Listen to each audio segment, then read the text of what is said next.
Ilmu sirap. Ilmu sirap itu adalah ilmu nok dipergunakan orang, dapat digunakan untuk baik atau untuk buruk. Ya, apa kan itu ilmu sirap? Ilmu sirap. Ilmu sirap itu adalah ilmu nok dipergunakan orang, dapat digunakan untuk baik atau untuk buruk. Jadi ilmu sirap ini pun untuk muat orang tuh jadi tertidur misalnya, atau orang macam tidak sadarkan diri, tidak tahu apa nak terjadi. Nah, itulah orang berguna kepada ilmu sirap. Ilmu sirap sih di daerah mana pun ada, di seluruh Nusantara. Ada dikenal namanya ilmu sirap.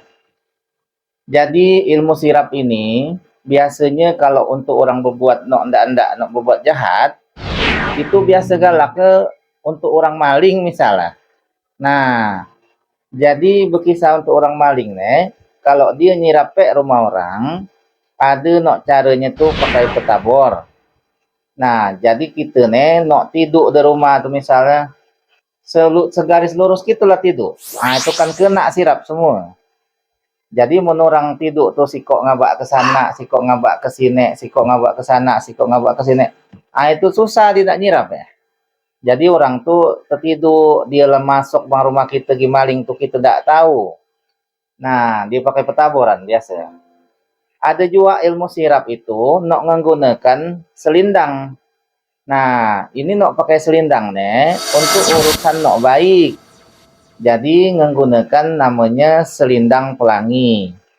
Jadi selindang pelangi itu diikat dari orang ke tiang tempat di mana orang nak beraksi.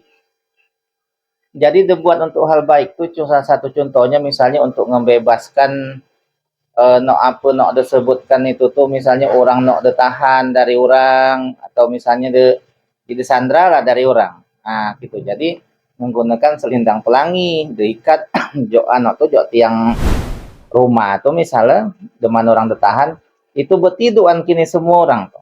Tiba-tiba macam tak ngerenong kita begawe. Nah, itulah namanya ilmu sirap. Jadi ilmu sirap ini salah satu ilmu kesaktian orang di seluruh Nusantara, termasuklah di Pulau Belitung. Jadi itulah nak disebut ilmu sirap. Jadi ilmu sirap tuh mun kita terkena sirap, walau alam lah kita tuh tidak akan dapat ngapa-ngapa lagi. Ah, itulah nak disebut ilmu sirap.